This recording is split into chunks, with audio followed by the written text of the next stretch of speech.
Tonight on All Kinds with Weather Forecast, we recap the Gators' best game of the 2024 season. They've downed the Central Florida Golden Knights 24-13. We recap it all here, and we talk about where the Gators go from the rest of the season. This is the All Kinds Weather Forecast.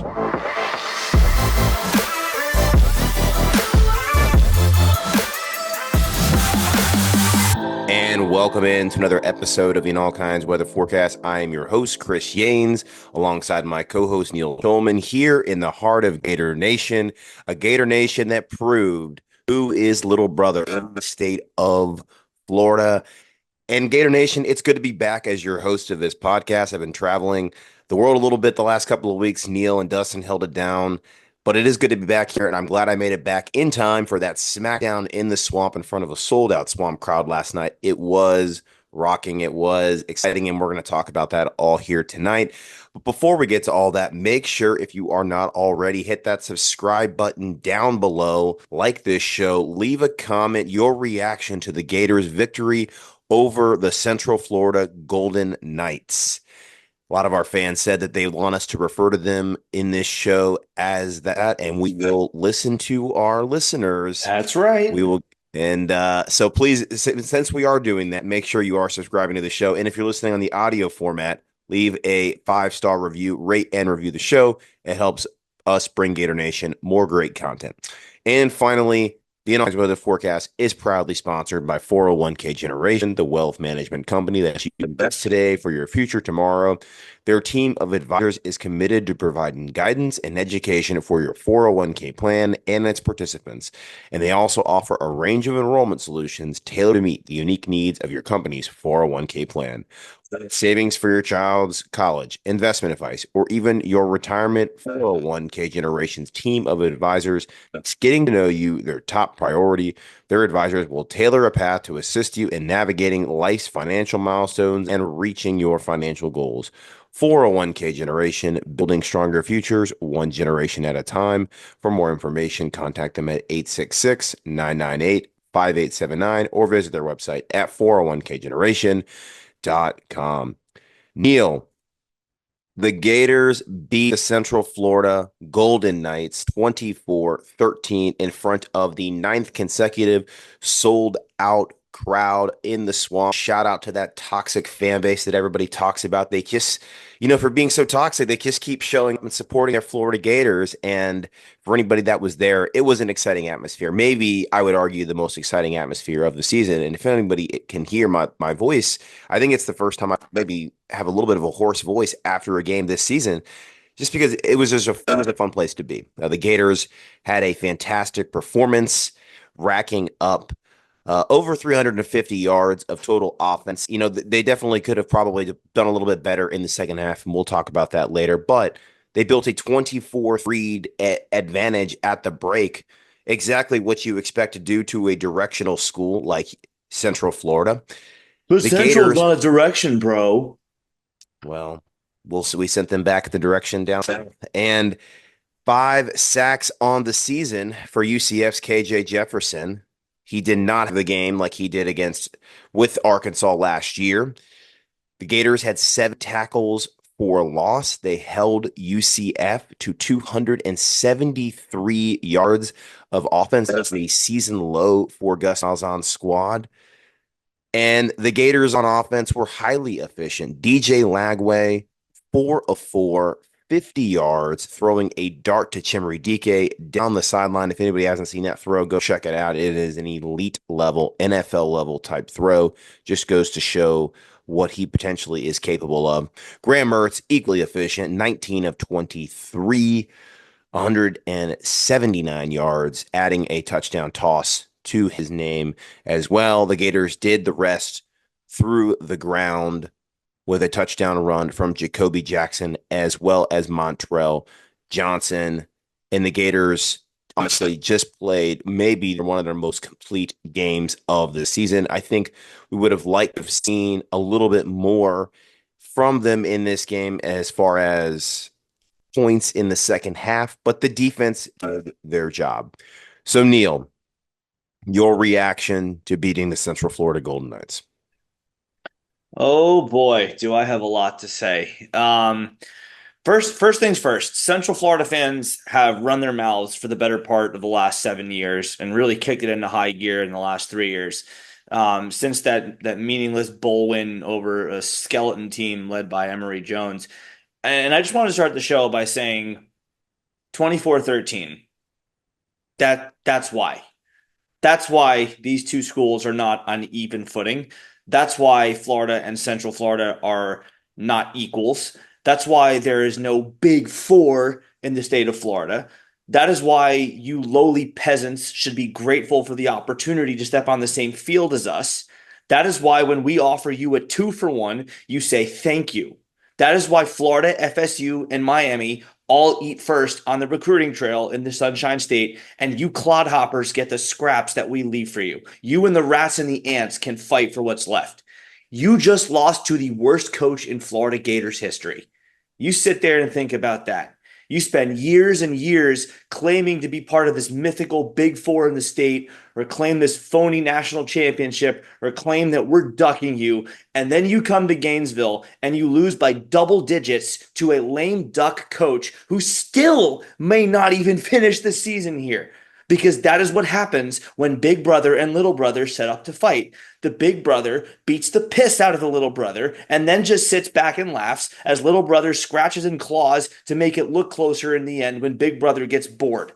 So you got your cute little victory in Tampa a few years ago when Dan Mullen essentially just crashed our program into a tree and we were little more than just broken bones on the operating table. We're still recovering from that, by the way. This program still, to be very clear, is nowhere close to full health. But the point is, at least we're not mid reconstructive surgery right now. And that is what happens. That is just what happens when Florida and Central Florida meet. And by the way, no, I'm not going to be the bigger person or be, just accept the fact that we're the bigger brother and they're the little brother and just ignore them. No, little brother ran their mouths and now the energy is being returned to its sender tenfold. You Central Florida Golden Knights are the second class citizens of the state. You are meek, lowly, and worthless subjects. The Gators are your kings. We are your rulers. We are your masters. When we say jump, you say how high, daddy? When we tell you you will play us in a 2-for-1 or not at all, you say, thank you, daddy. Or you could also say, I was thinking about doing a 3-for-1, 3 trips for Gainesville for one in Orlando, if that's cool with you. That is the only objection that should ever come out of your inferior little lips. When we say fetch me a beer, you say yes, because you are peasants. You are mere subjects. You understand me? You are peasants. That is what you are. That is what you have always been. And that is what you will always be. You got that? You worthless peasants got that? Don't you dare ever think anything different. You don't even have permission to think until and unless the Gators give you that permission. You got that? Good. Good. I'm glad. I'm so glad we understand each other now. Honestly, if you imbeciles had only paid attention to instructions that well in high school, you probably wouldn't even be Central Florida fans right now because you would have gotten into a more prestigious school like, I don't know, the University of Phoenix. And yeah, I can make that joke because I got into Florida. I had the grades, I had the SAT scores, and you didn't. So I'm glad that's settled. Now, Wow, you got something off your chest there. yeah, long time coming. There was a game that was played too, wasn't there? That we got to talk about. Yeah. As for the game, definitely a strange one, Chris. I mean, you and I met up at halftime, and I said I'm calling this talking point on the pod. Central Florida lost this game on their very first drive. Golden Knights, as we know, have a very good running game. Even after Colorado shuts them down, they still come into this game with the number 2 rush attack in the country with 326 yards a game. And with one screen pass and a bunch of runs the rest of the way on the drive, they go all the way down inside our 10. And then for some reason, Gus Malzahn decides to throw 2 passes in a row. I don't understand that. Like we'll talk about this more later, but that was just objectively brainless play calling because you have a QB in KJ Jefferson who really isn't that great of a thrower, but he can run the ball. We remember that very clearly from a year ago when Arkansas came to town. And you have a great running back in RJ Harvey. And Florida, on paper, was never going to stop it. And in that first drive, they weren't stopping it.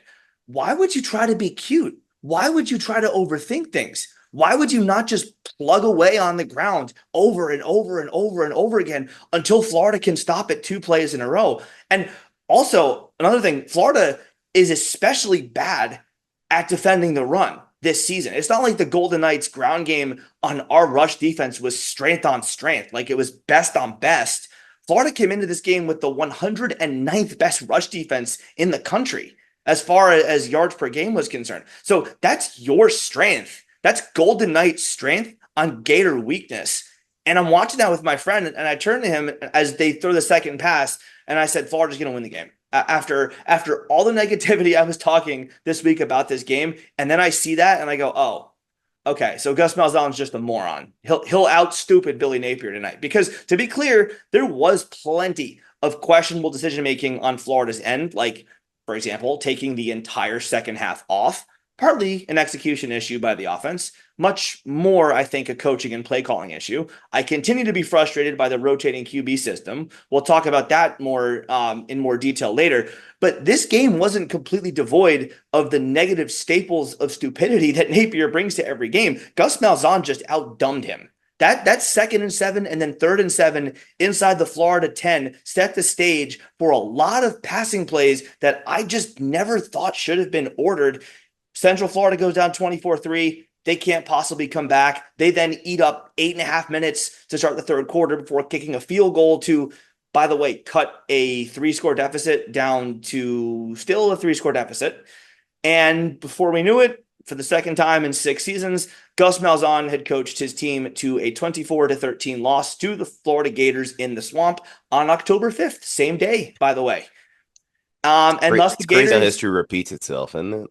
it's unbelievable, man. It's so like life is so circular in that way. And also speaking of circular life, coming full circle, the Gators beat an FBS team in the Swamp for the first time in an entire calendar year. Last time they did that was against Vandy, who we don't really get to look down on so much right now after they did the unthinkable and took down My Big Bad God. Bama last October Yeah. 7th. So that's where we are, Chris. It's quite a place, isn't it? Yeah. No, I think there's a lot of good things to talk about, at least in the game. I mean, overall, like I like the fact that we held them to 2.7 yards per rush attempt, like you talked about. We came into this game 109th in the country. And of course, while I was gone, I listened to the show and a lot of the points. And I think the point that you brought up was valid in that you picked UCF to win because their rush offense was just was a top one in the country to date. And Florida had shown no ability to stop the run whatsoever. So the matchup was a bad one at that. But Florida found a way to finally get there. And how they got there, I think that's what I want to kind of talk about a little bit because I think the Gators finally are starting to get their personnel in order. It took them 5 games. We'll see how they fare next week against a much better team in Tennessee on the road and then Kentucky the week after when they return home. But I think they finally got their rotation on the offensive side, but especially the defensive side.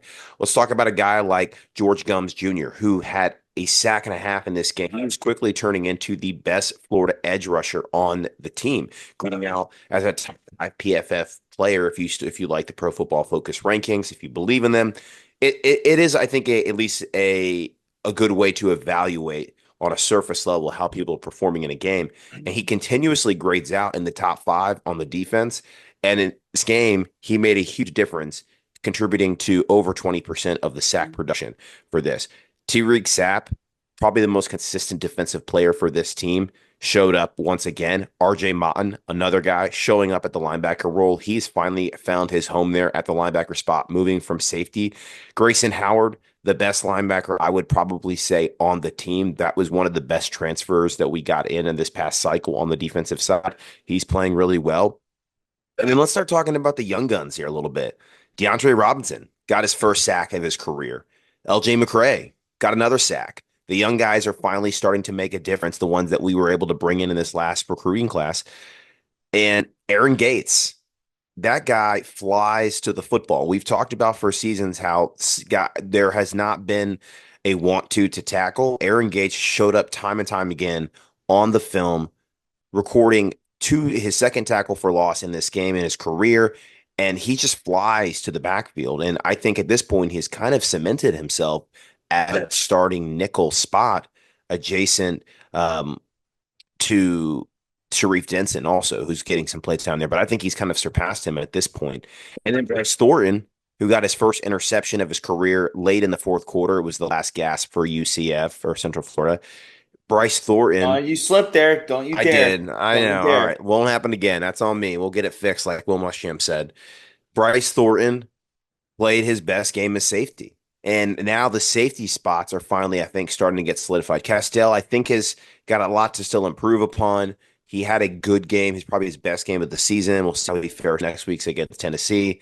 But Bryce Thornton, Trekeezy Bridges, some of these guys, the young guys and the guys we brought in through the portal, showing up now in this. I mean, if you look at all the guys that I just mentioned, Grayson Howard, transfer, Deontay Robinson, freshman, LJ McCray, freshman, Arden Martin, transfer, George Gum Jr., transfer, Aaron Gates, redshirt freshman, Bryce Thornton, a sophomore. These are guys that we've brought into the program recently, and they were the reason that the defense was able to have the night that it did, wreaking havoc in the backfield, getting all those tackles for losses, holding UCF to a season low No, 2.7 no, no, yards a no, no, carry. no. Central Florida, Chris. Come Yeah, on, man. Central Florida, Central Florida. But that nonetheless, that is a incredible. I think that is why that is the story of the night for me is that the staff finally, seemingly for at least for a game for 60 minutes, found the right personnel and didn't rotate him like crazy. And also, one more guy I want to mention, Jack Pyburn, who spent all offseason rehabbing his ACL, played a fantastic game. Maybe his best game yet as a Gator. I think he's also solidified himself in that rotation for the edge spot there. So overall, the defense, hats off. One of the better, I think the best defensive performance since the Tennessee game last season. I think those two games honestly feel very similar in the way that they went. Florida built a big first half lead, kind of sat on it a little bit in the second half, but that is a similar thing. And the last thing I'll note, Austin Armstrong had a bigger role in this game. And a lot of people have talked about the fact that Ron Roberts' very conservative play calling was the reason for some of the mishaps early in the season. There was lack of aggression, and all of a sudden, we see a ton of aggression in this game. 5 sacks, 7 tackles for loss, a lot more pressure on KJ Jefferson. Austin Armstrong, a little bit more on the sideline actually for this game. He was really pumped up after that 4th-and-1 stuff at the beginning of the game. Something was a little bit different in the not just the personnel, but the play calling and the game plan for this one. I think Billy Napier might have, I don't know if he fully switched the keys to the kingdom, but it does look like there was a little bit of a changing of the guard in the coaching staff there. I could believe that. I mean, we heard that all off season long. We heard that on both sides of the ball. First, with the defense, and we also heard that Russ Callaway was going to have a bigger piece in the offense with the play calling. We didn't really get a ton of evidence to justify believing that in the first month or so of the season, or even last night, even for that matter. But it's clear that something changed. There's no debating that something happened. Some switch was flipped in this bye week that resulted in positive outcomes for the Florida Gators. And I will say, because I'm the negative guy and I like to always drop negativity on everything. I think that part of this, truly, honest to God, part of this was Gus Malzahn being a dummy. Because the more you ask KJ Jefferson to throw the football, especially without their best receiver, Xavier Townsend, in the lineup, but even with him, the more you ask Jefferson to throw the football, the more you diminish your team's chances to win the game. Because Jefferson is essentially a faster version, maybe, of DJ Uiagalelei. He's about the same as a passer, maybe a little better, but not by much. And there's a very clear disadvantage you put your team at when you have a guy who's not a good thrower to throw the football 22 times like Jefferson did. He should have been throwing the ball between 10 and 15 times at the most. And on those 10, 15 plays you call him to throw the ball, you tell him, hey, you see a crease, you take off, you go, you run. Don't bother sitting there and going through your reads. You see space, you take it. But that's not what happened. He threw 22 passes. So clearly that puts you at a disadvantage. But even with that, even negative Neil has to give credit here. Because like I said, it's obvious that something clicked during the bye week. Now, I know that Central Florida does not recruit the same caliber as athlete as Florida, but Mississippi State doesn't either. And Mississippi State dominated our defense with 480 yards of offense. Central Florida barely got half that. This was a completely different looking defense that we saw on the field Saturday night. We looked faster. We looked like we were attacking the gaps better. I've only seen the first quarter or so of the all 22 before we had to do this. Also had a long trip back from Florida today, but from what I've seen, the Gators were better at attacking the gaps. We looked more fundamentally sound. There were two cases that I saw in which we left a Golden Knight receiver wide open, and KJ Jefferson just did not see him. That's not good.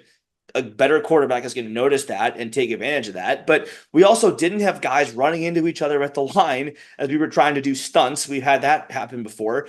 Didn't have any major problems with missed tackles for the most part. Like you said, Chris, 273 yards of offense allowed, 5 sacks. Got to shout out Gums, the NIU transfer.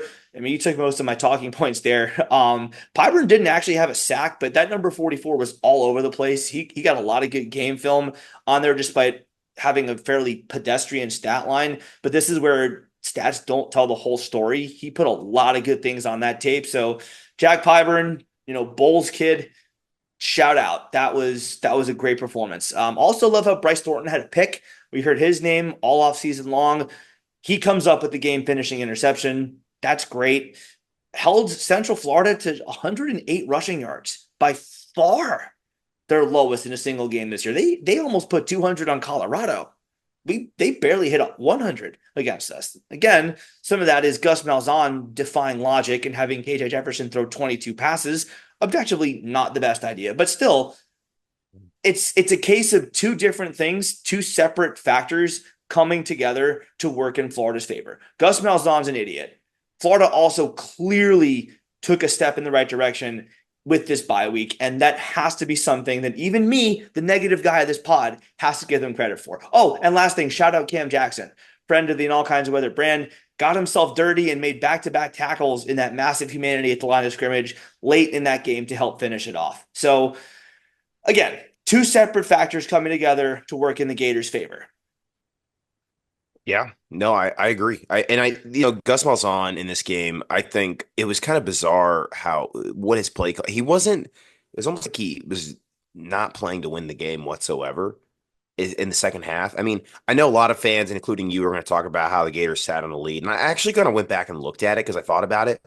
Florida only had three possessions total true possessions in the second half because the fourth one was we were kneeing the ball out. We were running the clock out, whatever. That doesn't really count in my mind. But like they had one in the third quarter in which we missed the field goal, and then two in the fourth quarter. And I mean, yes, it would have been great to get some more points there, but UCF sat on the ball. They went down the field in that drive that you infamously said, where they cut a 3-score lead to a 3-score lead by kicking a field goal. They took more than half of the third quarter clock off to do that. Eight So I and a mean, half minutes. And again, Central bizarre. Florida. No, Chris, you do not call them that. It is Central Florida. Central Florida, yes, Central Florida. I'm messing with you. I know. It's funny. We're trying to. Neil just wants every troll and dig, as you can tell from his opening monologue today, and we're gonna give it to these folks because they deserve it for all the talk that they've been spouting over the not just the offseason but the last few years. But Malzahn, it was just so bizarre to me. I don't even remember that at the Auburn days because even in the Auburn days, I felt like he had more of a vertical passing attack, and they might just not have the athletes that he did back then, but still, you got to play to win the game. And you were down by 3 scores, and you were down by 3 scores going into the fourth quarter, and there still was hardly any aggression whatsoever. Their one touchdown was a touchdown run where missed tackles. So, it was just weird to say the least. But Which is why I said for the most part. Because for the yeah, most part, the tackling was good. There were some plays here and there where we just didn't wrap up. We went with arms, kind of arm barring guys. That's not going to do the job. But for the most part, the tackling was yeah, good. I agree. Now, let's talk about the offense. The offense did help us build a big lead. We continue to run the two quarterback system. We've now settled into this 2-for-1 deal where Graham Mertz gets 2 drives and then DJ Lagway gets a drive. I gotta say, this isn't. I know your thoughts on it, Neil, and I'll let you get to it. I do think that this is not detrimental to the team in the sense of it's potentially going to lose us games or it's hurting us. Like I actually think the two guys are actually working pretty well together with the system. They've seemingly figured that out. They've kind of got their scripts down to what the play calls are for each guy because obviously Lagway does things differently compared to Mertz, who is a little more familiar with the playbook. But Lagway's the better athlete with the better arm. Though it's hard to look at that throw though to down the seam to Timber DK that almost resulted in a touchdown pass and say, God, what if we just gave him a game like we had against Samford? And I mean, the guy was perfect for the entire game. And I got to think that if you would have given him a half of football against this team, he might have carved him up 4 points. So I feel like it's just for me, DJ Lagway continues to flash things on film, or I would want to just see him start because I know that we have the higher ceiling capability with him. Florida is not in any contention for a college football playoff berth or an SEC championship this year. He is the future of the program in a lame duck coach situation. It would be nice to see him play more, but maybe just take over the reins of the offense, hoping that we could keep him next season for whoever comes in to coach the team. So that's kind of where I stand on it. I'm not saying I hate it like I originally thought I was going to, and like I said on the show, but right now it is working enough. It has won us 2 games to date now in a row, but Lagway continuously shows things on film that are just spectacular. Well, I mean, you're more naturally positive than I am, so you're gonna take the more positive approach. I don't think it's killing the team. It's definitely not causing the team to lose games. Obviously, it hasn't because in the 2 games we've done it, we've won both times by double digits. But just for the record, I do hate it. I really do hate it.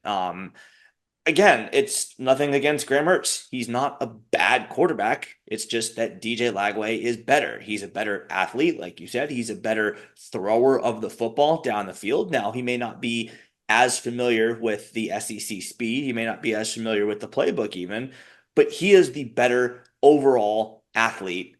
And that's kind of what you have to ride right now. You don't have the option to sit back and just go with the smarter guy who's not going to lose you the games.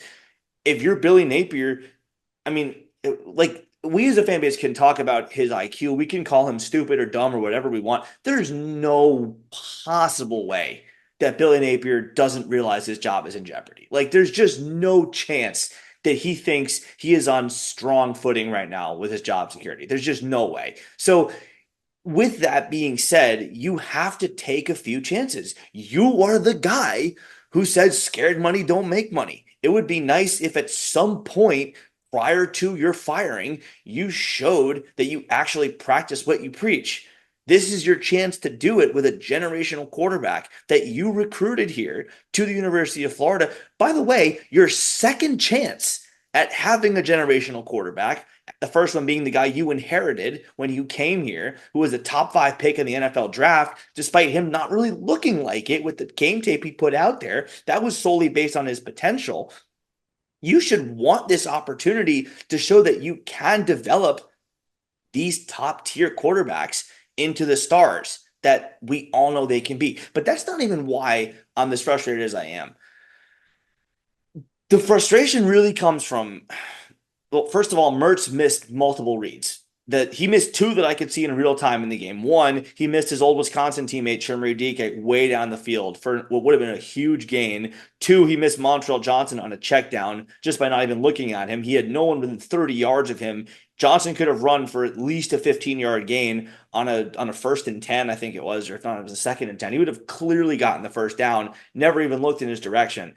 But that's just the tip of the iceberg. More importantly, you haven't faced a great defense yet to tell you whether or not this works. Because it's one thing to talk about rhythm and momentum and hot hand and seeing the field And that's all well and good against Mississippi State and Central Florida, but those are not the types of teams that the Florida Gators need to beat in order to have the levels of success that we all know the Gators strive for on a yearly basis. We haven't faced, forget Georgia, we haven't faced Tennessee yet. We haven't faced LSU. We haven't faced Mississippi yet. You don't even know that that's going to necessarily work against Kentucky yet. You did it against the worst team in the SEC, certainly now after Vanderbilt beats Alabama. Certainly Mississippi State is the worst team in the SEC. And you do it against, I'm going to say it, a directional school in Central Florida that also doesn't have the same type of athlete as we do.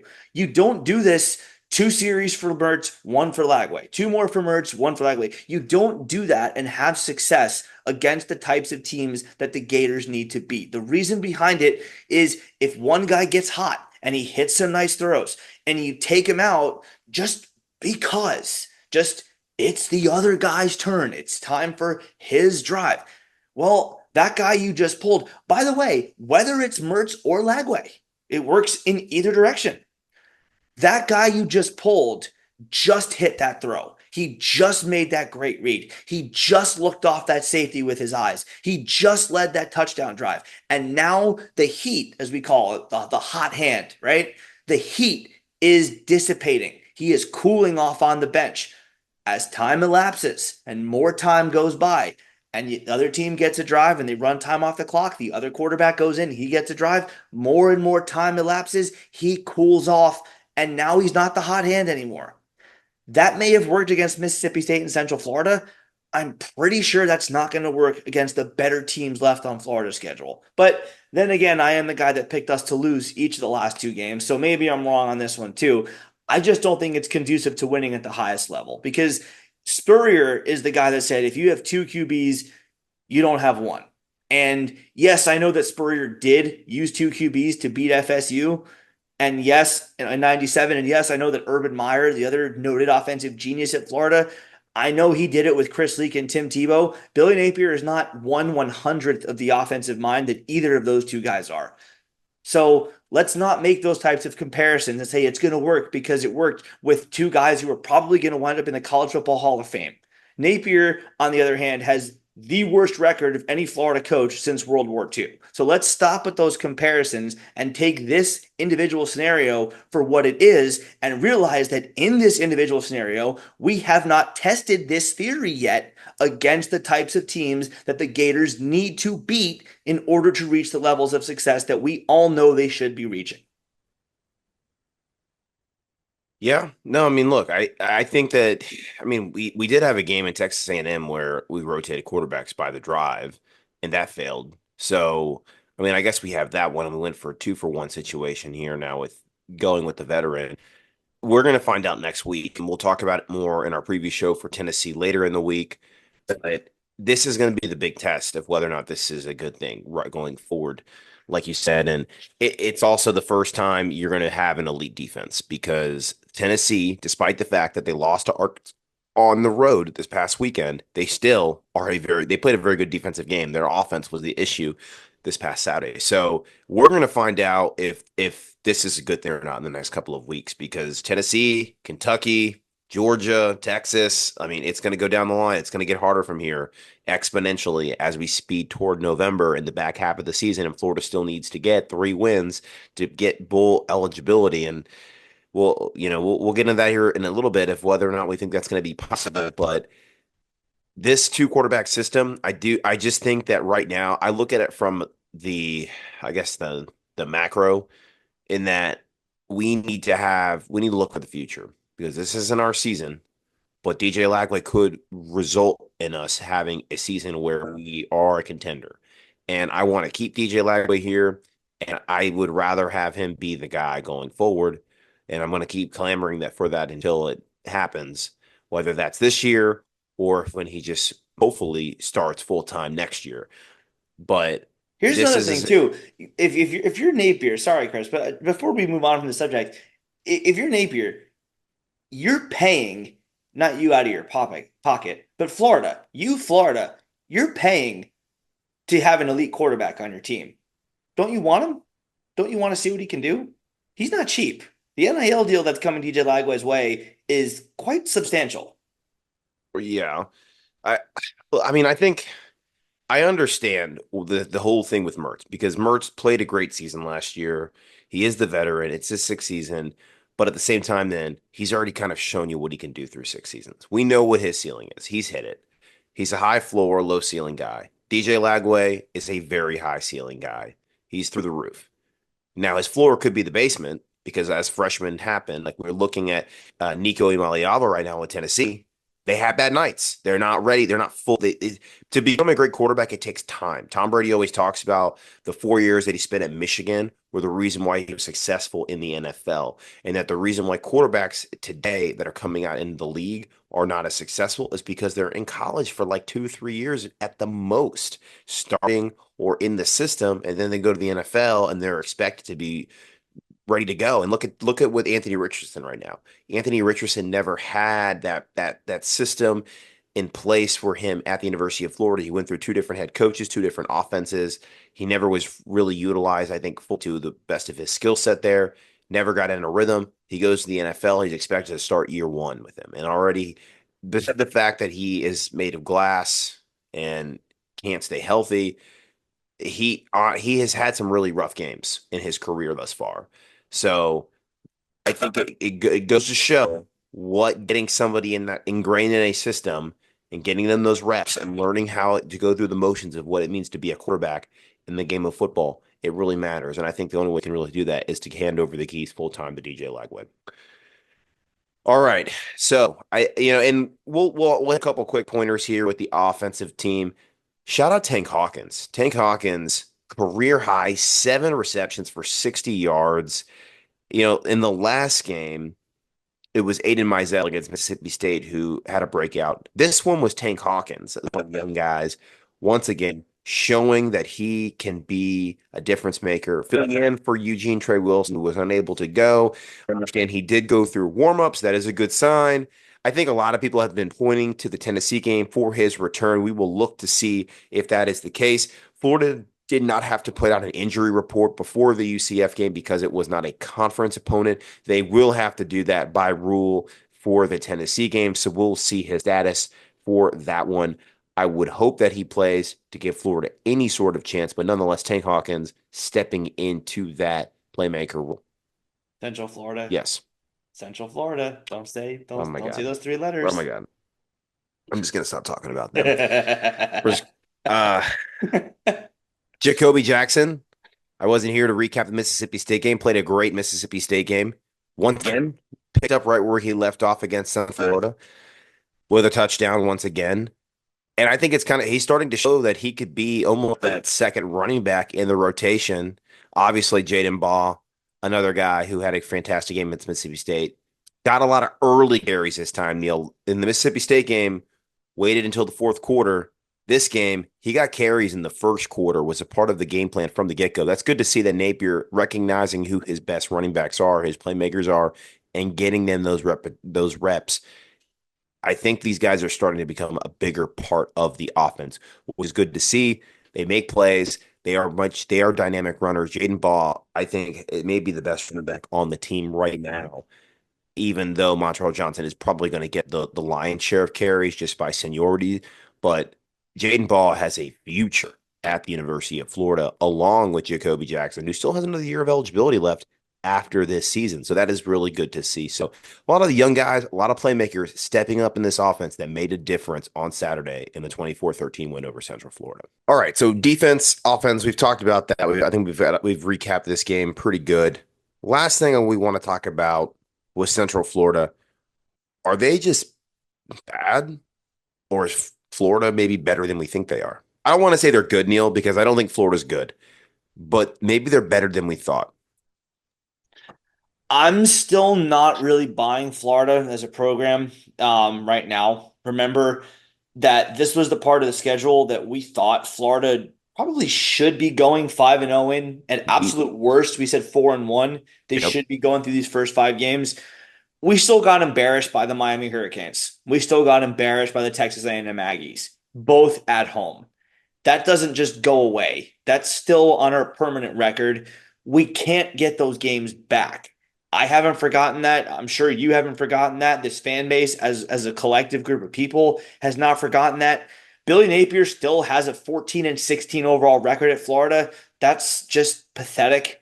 And we're still, even if we want to zoom in on this one season, we're still staring a third losing season square in the face because again, we're way behind the eight ball at 3-2 in a part of the schedule that we said we at least had to be 4-1, if not 5-0 in. The hardest games of the year do still remain in the back seven. FSU is obviously a lot more likely of a win right now than it was at the start of the year, but the other six are all looking like they could be dogfights. I mean, Kentucky taking Georgia down to the wire is still a game that I think Gator fans should be wary of. So it is still going to be a battle for this team to get to a bowl game. That doesn't change just because you beat a team that you were supposed to beat with a lot less talent than you. So that's not good. Florida is not in a great place right now, and that doesn't change because of one win against a directional school. But at least we're not where Central Florida is. I mean, my God, that is a dumpster fire right now in Orlando. They were the ones who were so insistent that they were worthy of this invite to the Big 12. And now they're stuck getting their brains beaten in on a weekly basis with a coach who is, frankly, right behind Billy Napier in terms of wearing out his welcome with the fan base. There is a hefty buyout of $12 million that's stopping Central Florida from firing him. And that's becoming a real talking point right now because their team is 3-2 with one win that they probably shouldn't have gotten against TCU that they did. They won the game, but that easily could have gone the other way. And it's just not painting the picture of a program that's in a great spot. And now you have the team crumbling. You have guys like Xavier Townsend opting out. You have their kicker now opting out. They have a lot of pieces that were in that starting two deep that are now deciding to save the year of eligibility and just redshirt and not play the rest of the year, which is crazy to think about because I thought we were only going to see that during 2020 in the COVID year. But we're seeing that happen now in real time with the Central Florida Golden Knights. This team is disintegrating before our very eyes, and they can't fire him because they owe him $12 million. And they don't have anywhere near the booster base that Florida does. They don't have anywhere near the financial resources that Florida does. And with the little bit of financial backing that they do have, they just went out into the transfer portal and wasted their money on what they had hoped was going to be another Cam Newton and who just turned out to be maybe a slightly faster version of DJ Uiagalelei. And they're stuck. They can't escape the situation that they're in. And maybe it'll get a little bit better next year. They could import some more pieces via the transfer portal. They could get a much better quarterback next year. But Jefferson cost them a lot of money. Talking to the very few, I do not like most of their fans, but there are a couple that I'm friendly with. And according to them, that ate up a lot of their money that they had available to go get KJ Jefferson. And they've essentially just blown it and they can't get it back. They don't have an infinite pool of dollars to just reach into to get the next guy out of the portal. So they're stuck. And like I said, Florida's not in a good spot right now. But if you look northwest to Tallahassee and if you look south to Orlando, it could be worse. So look at me, negative Neil, still putting things in perspective. Florida is not in the worst position in the state of Florida right now. They're definitely not in the worst position. Florida State 1-5. They will continue to lose football games until we meet in Tallahassee at the end of the season. You know, Neil, I spoke to Dustin because I need to give him my score prediction. And as people remember, I was the only person that predicted Florida to win this game, albeit a very close game. But honestly, my logic behind the pick had nothing to do with performance analytics whatsoever. It strictly was based on the preseason Vegas line. That's what I mean by that. Vegas had Florida over under at 4.5 wins. Meaning we're either going to win 4 or 5 games this season. Florida entering this contest was 2-2. So that means for them to get to 4 wins, they would have to beat UCF, Tennessee, Kentucky, Georgia, Texas. I know what I just did. LSU, Ole Miss, or FSU. If you look at that, Florida State likely is one of those potential wins. Kentucky is also another potential win. And then Central Florida was the other one. So that if you win those three, that gets you to five. I think Kentucky is kind of a true toss up. I might even be leading Kentucky right now, just the way they've been playing recently. So right there, you would have to have beaten Central Florida to get to the Vegas total because we're not going to be favored against LSU, Ole Miss, Tennessee, Texas, or Georgia. So that is why I picked Florida to win the game because Vegas has just been on it with our win total the last several seasons. And there you go. That was it. I was like, we have to win this game in order to get there. It had nothing to do with quarterback play or offensive play calling or defenses or what rushing, whatever. No, this is truly based on statistics. So that's And interesting because the betting friends that I have always tell me don't ever make your picks based on that, based on the preseason win total. But you did that and it worked out for you. That's one very time, interesting. one time. I mean, look, now we're at three, so that means we only need to win one more to be near that over under total for the Yeah, season. right. Um, and the way I look at the schedule for the rest of the season is Kentucky and Florida State are two winnable games remaining, like true winnable games. There's three games where I'm saying I'm not favoring Florida to win, but they could. There's a scenario where I could see them winning. And those before this weekend, I would have said the only two were LSU and Ole Miss. I'm throwing Tennessee in there now because Tennessee showed they are not invincible. They have issues at the quarterback position as Maliava is growing into that. I still think Tennessee probably, spoiler, wins on Saturday. But that Vegas line, which opened at minus 20, is now down to minus 15 and a half. So it dropped almost 5 full points over the weekend based on the results in the field. So that is a pretty big line, significant line movement just in 1 week. And then the no chance, almost 0% chance to win a game, Texas, number one in the country right now, and Georgia, number five. So I think that the way I look at that is Florida's going to have to beat Kentucky and Florida State and pick off one of those games. Are not three of those games are not going to be favored in between LSU, Ole Miss, and Tennessee. They got to win one of those three and then beat Kentucky and Florida State for sure in order to make a bowl game.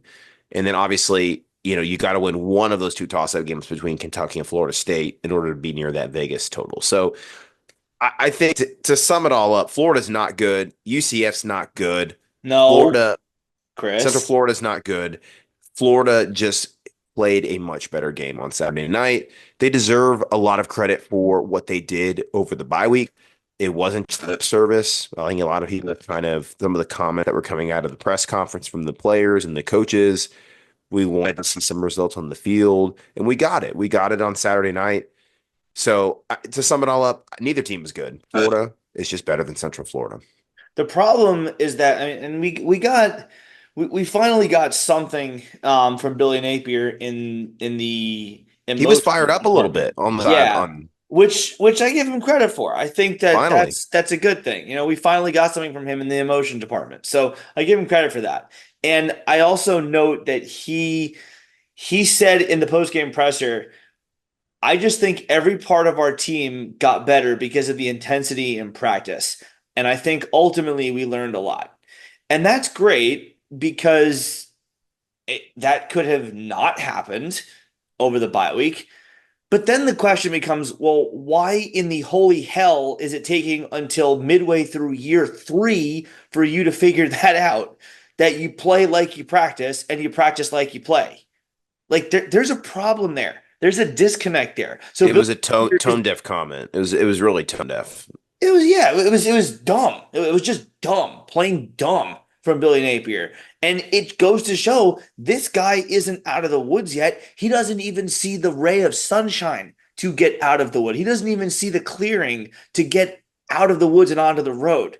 Where then and if we're going along with the metaphor here, would have to then get lucky and have someone stop by to pick him up as a hitchhiker. There's a lot of stuff that has to go right here for Billy Napier in this metaphor to get back toward the right track. But like I said, Florida's not in a good spot here because of all the reasons you just talked about with that road that lies ahead. I'll call them 80-20 games. 80% chance Florida loses, 20% chance Florida wins. That's Tennessee, that's LSU, that's Mississippi. And then there are the essentially, for purposes of intellectual honesty, the no chance games, Georgia, Texas.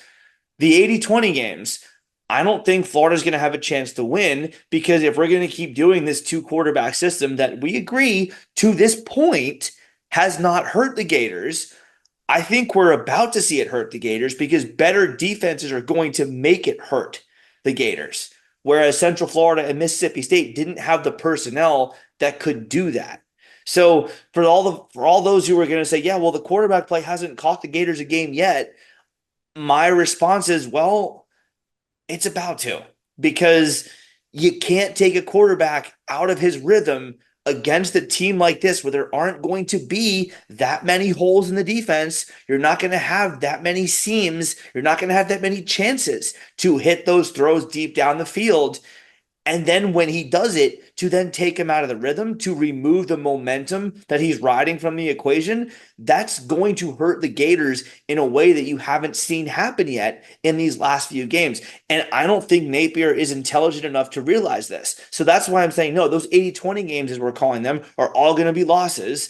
And the two no chance games are going to be losses. And that's five right there. Georgia, Texas are the no chance games. Tennessee, Ole Miss, and LSU are the 80-20 games. That's three, that's two, that's five. And then you have that add them on to the two losses we already have, and that's 5-7, and no bowl game, which will make the third straight year we have a losing season. So Florida is not in a good position, and I'm not buying the idea that they're in any better of a position than they were in to start this weekend just because they beat a directional school that they already have way more talent than, and who is little brother and forever will be little brother.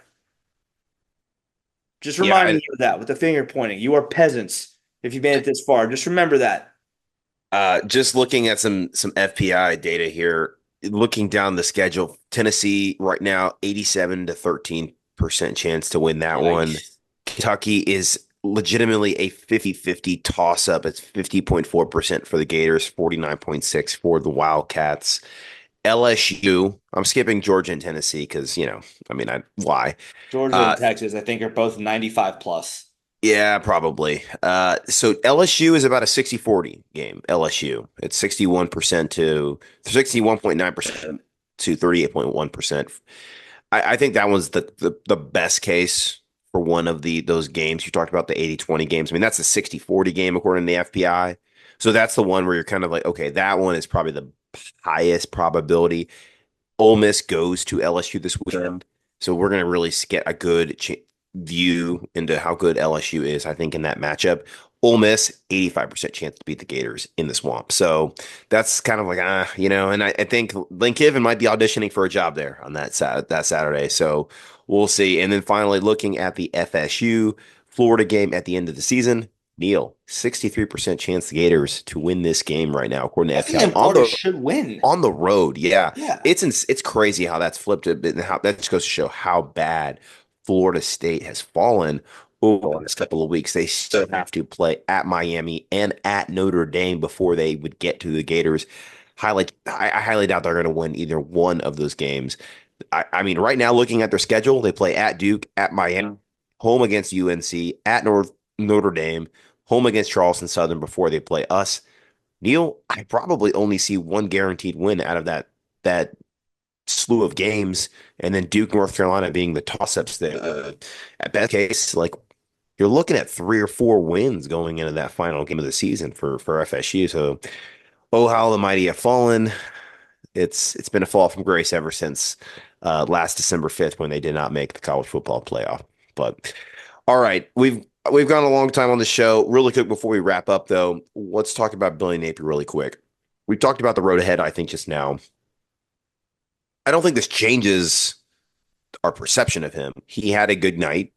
We're happy for him. We're happy for the staff. We're rooting for them to win every single game left on the schedule. We're not, and by no means, rooting for his demise. We're just at this point have predicted it because of the data that's been presented to us. And I don't think the 2013 win over Central Florida changes that. No, it doesn't. And it again, if we look from the offseason forward, this was one of the games that Florida was supposed to win. Florida was supposed to be 5-0 right now. At absolute worst, you thought maybe they slip up and lose to Miami or Texas A&M. They got blown away by both of And those teams. and look at and sorry to interrupt, but look at Miami the last few weeks. I mean, they probably should have lost the last two games they played. They The definitely should have Virginia, lost to the Vir- California. they should have lost to Cal. Cal blew a 35-10 lead, and then they should have lost to Virginia Tech because the referees did not, work that last play out in the correct way. They called it a touchdown on the field. There was no evidence to overturn it, and they did. So Miami's very lucky to be undefeated right now. And you can't tell me that Cal and Virginia Tech, from a talent standpoint, are better than Florida, because I don't think they are. They're not. They're not even close. The 247 Sports talent composite. You know what? I'm not even going to tell you. Go look at that. That's your homework. If you're watching, listening to this show, go look at the 247 Sports talent composite and go find Virginia Tech and go find California. Spoiler alert, they're not even close to Florida or Miami for that matter. So Miami is a team that should be 3-2 right now. If Lady Luck is even neutral with them, they are a 3-2 team because there also was a blown call at the end. California did blow that lead, but there was a blown call at the end that helped finish the choke job. So they should be 3-2. And you're not even competitive with them. And that doesn't just go away. Like, we're not going to just forget about that. If Florida lost on a last second field goal, because I mean the Canes have a really good kicker. So let's say that Borregales hit us a 59 yarder to win the game at the last second. Okay, I'd be a lot more forgiving in that case. I wouldn't be happy. I wouldn't like it, but I would be more tolerant of that. No, you got your ass kicked in that game. And then again 2 weeks later by Texas A&M, who might be very good. They haven't lost a game since. They Yep. looked Blew out really Missouri this good against weekend. Missouri, right? Yep. So they could be legit, but it's the not even being competitive part that I'm never going to forgive. In year three with your team, with your roster. So at this point, no, Central Florida doesn't move the needle a nanometer. The only thing now that can change my opinion, and I would wager to say the boosters' opinion, is if you now go win those games you're not supposed to. That's the three 80-20 games. That's Tennessee, LSU, and Ole Miss. And you have to win multiple of those games. You can't not just one of them. Like two We out of said three, maybe two yeah, out of well, three. we said before the year, my benchmark was 7-5. And in theory, that's still there, Yep. because you only have two losses. You could only lose three games the rest of the way, and there's your 7-5. I, But now you need multiple massive upsets to get there. And that's yep. the only way that Napier is salvaging his own tenure for me. And I would wager for the boosters because again, you can't have three losing seasons in a row at Florida. You just can't do it. You just can't have it. And the only way he's avoiding that is by beating a Georgia or at Tennessee or beating both LSU and Ole Miss to finish the year. That's the only way this conversation changes. Until then, there's nothing that changes about Billy Napier. Remember this. Remember this clip here that I'm about to say. The next 2 weeks are going to really give us, I think, we'll know for sure the future of Billy Napier, because he goes on the road to Tennessee, a program that historically Florida has now won 17 of the last 19 against, including multiple in Knoxville. So, I mean, the two losses were 2016 and 2022. I mean, that's crazy. I mean, and Napier is one of those. So if Napier were to go to Knoxville and get a win somehow, by the grace of God, he has a chance to really put some cushion back on him by going home the following week and beating Kentucky. Because if he were to be 5-2 going into the bye week before Georgia, he'd be in the same situation he was last year now. So then I think at that point, the calculus does change a little bit where, okay, you pick one of those games off against LSU or Ole Miss and you beat a Florida State team you should beat this year, then yeah, you get that 7 wins. I think the only way Napier stays at Florida is if he gets to 7 wins. I think you're right. I don't think 6-6 will cut it. I originally thought it was going to because of the schedule, but then we saw results at the beginning of the season and it just looked awful. We were unprepared. It just goes to show there's a problem. And even if he were to get to 7, Neil, and keep his job, I think it would be under the contingency that he has to make all the dramatic changes that we've been clamoring for the last couple of seasons, which are offensive coordinator relinquishing play calling duties, hiring a GM to do all the A personnel real decisions. GM, by the Or way. yes, like We have one technically in Jacob LaFrance. We need a real going GM. going to like the NFL and picking off like an assistant GM and having them come run our program. Something kind of like that. Or going getting a GM from a major power four school and bringing them to Gainesville. One of those kind of moves. There's going to be a lot of contingencies built into it, but A that's a special huge teams if. coach, which We we thought have. he I had mean, we fixed. have that. I mean, I'm off the special teams thing now at this point because they've played very well I this didn't season. like that kick return. Well, we'll talk about that later. Yeah, I think that's nitpicking for what's been a really good year for special teams, but the overall that is going to be the biggest thing because I think the problem with Napier at this point is his for one we had an issue with the personnel changes and the rotating of players seemingly got fixed in the last couple of weeks. They have now settled into I think the top five offensive linemen with some rotation on the back end. They're going about 8, 9 deep now based on the snap count for this game. But I think they finally have got that figured out. The offensive line may have played their best game in the last 2 weeks against inferior opponents. We'll see how they fare against Tennessee. But I think they at least have that solidified now. But now the play calling, the schemes, it's not great, Neil. It's still it's not an explosive enough offense that Florida fans like. And I don't think it really utilizes the skill sets of the playmakers that they have because they have a ton of playmakers at the skill position on the offensive side of the ball. The receivers have not really flashed in the last couple of weeks. The running backs, we talked about them in the show, the talent that we have there in the future with Jacoby Jackson as well as with Jaden Ball. And we still have Katie Daniels waiting in the wings probably next season to take that step up into that rotation. You know, they're going to have to make some changes, force him to make changes if he wants to keep his job, and that's if he only gets to 7. If he gets only to 6, I still think he's out. And the other thing is, if he were to, let's say, you lose to Tennessee, like most people are going to predict, and then you go home and you lose to Kentucky, I think it's over. I think they make the change at the bye week right there, and they make the announcement at the very least, and maybe they all let him coach the rest of the season, like kind of Ron Zook in 2004. Or then at that point, they just may go with an interim because you're on the back 4 game stretch of the schedule. So Five, but still, four, yeah, 5, okay. But I think at point that's stands if you lose to Kentucky at home, it's over, in my opinion. again. Yes, again, we got to beat Kentucky for the first time since COVID. Yeah, That's crazy to think it's now, but unbelievable. yeah. Unbelievable. Uh, so anyway, I think that about let's get our final verdict in here. Let's get our grades in, and then we'll call it a show.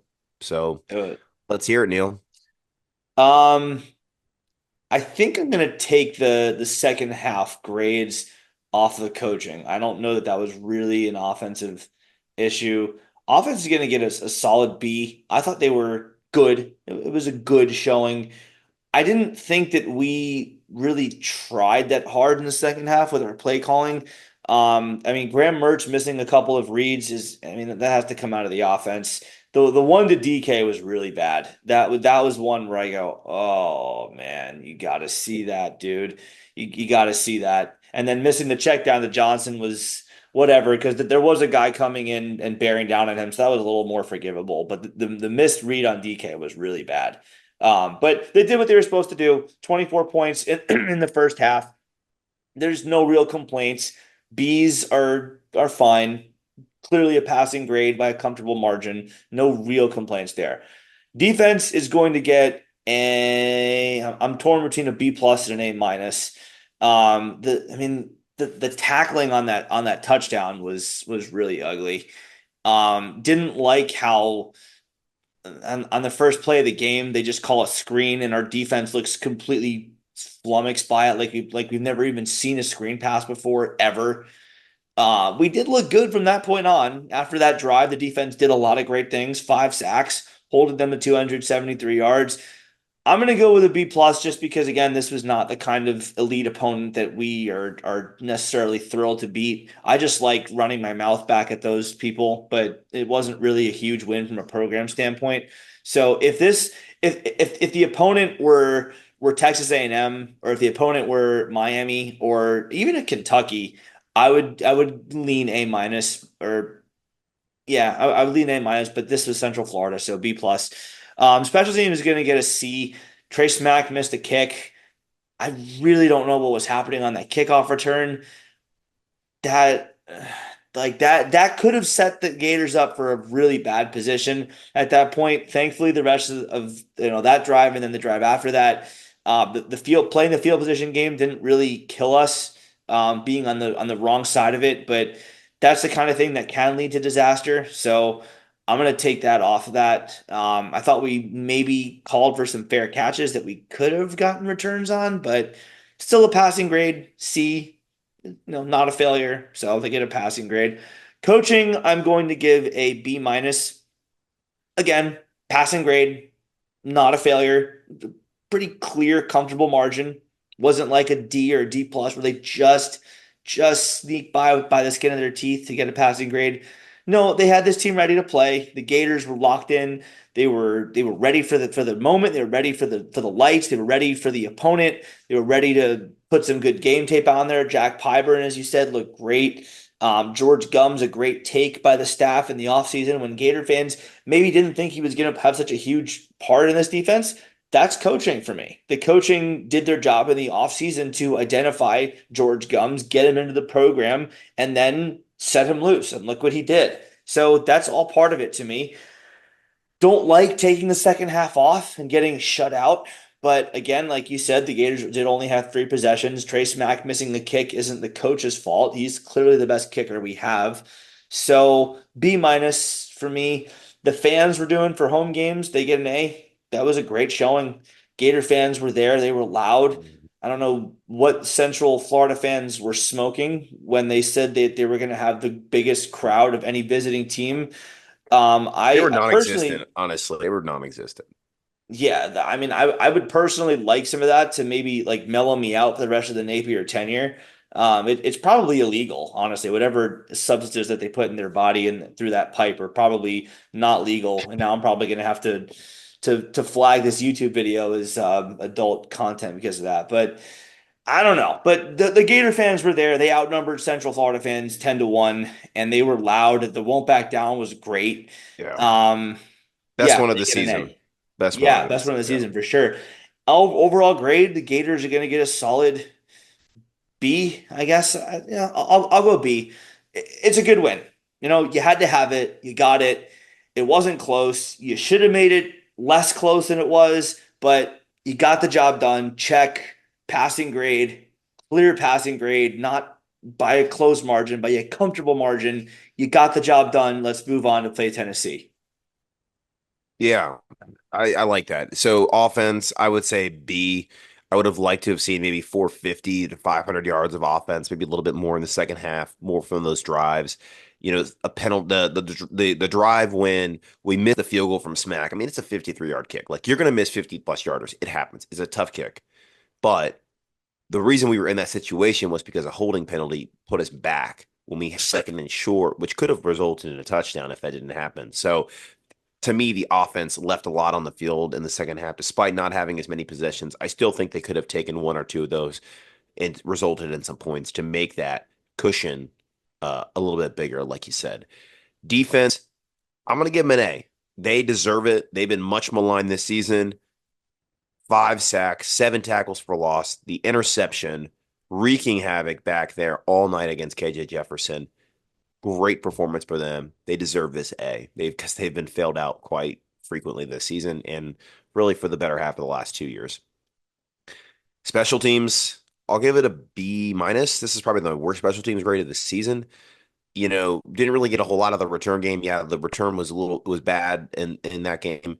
Didn't have a lot of punt returns. Felt DK maybe could have taken some that he did fair catch. Obviously the missed kick, but still nothing glaring that's losing us games or putting us in bad situations. Still very much improved unit. It's true. Coaching, I'll give a B minus. I agree. I think they could have done a little bit more in the second half, but they did a lot of good things in the bye week with this team to get them to be ready for this game. I'm hoping to see that translate now as the schedule is infinitely harder. Fans, A plus. They just are, I mean, 9 consecutive sellouts And we're talking those are some of them against FCS opponents. I mean, and a sellout is when the tickets are all sold out over capacity. Yes, like a lot of times that many people end up in the building. Probably didn't happen against Sanford, but nonetheless, people buying tickets, they're showing up and they're loud and proud. I mean, this fan base, for anybody that said we were toxic, I think we've shown we are not anything but that. We just have high expectations for a program that's won 3 national championships before. So we continuously will show up. I can't wait for the game in 2 weeks for homecoming against Kentucky. Fans, I'm sure we'll be there for that one. Overall grade, I'll go B. I think that's a solid grade, a solid B. Like you said, it's a passing grade. You deserve it. And we now move on to Tennessee with a big matchup in the waiting in the wings, in which we'll preview here on this show. It's Tennessee week. It's a big week. This is the matchup we wait for all season long. So Yeah. I think that about does it, Neil, for this show. Make sure, though, if you have not already, hit that subscribe button down below, like the show, leave a comment, your reaction to the victory over the Central Florida Golden Knights. Oh, what a And golden night in Gainesville it was. it was a late night getting back last night, but it was truly worth it. It's And we were What time did you get back, by the way, Mr. Toxic Fan? What time did you get back home? 2:24 a.m. Nice. I got home at 3:04 a.m. Well, I got to Jacksonville at 3:04 a.m. Made it Yeah. back to Charleston around 8 o'clock Sunday night. Yep. And we're getting Toxic ready for fans. yeah, Toxic and, fans. and But, we'll go get ready for hurricane here in Tampa. So oh it's yeah, fun. for everybody here on the west coast of Florida. Obviously, a lot of people still reeling from Hurricane Helene. We got Hurricane Milton now getting ready to barrel down on Florida once again. So for everybody here in Florida, our hearts, thoughts and prayers go out to everybody that were affected by the last storm and that are in the path of this one. So please be safe. Take all the cautions in the world, and obviously, Gator Nation. We're a community. Let's be there for each other through this time. So Even Central Florida fans, we wish you the best. We don't think very highly of your mouth running, but we don't want anything terrible to happen to you. So, yes. um, yeah, stay safe, They're guys. they're people. They are people. Yeah, They're good people. It's just that and we want their them. We football want takes them to their be football safe, so takes we are can. terrible. We want them to be safe, so we can continue running our mouths at them because they deserve it. Yeah, exactly. We need to have some rivalries throughout the state. All right, guys. Well, that does it here for another episode of the All Kinds Weather Forecast.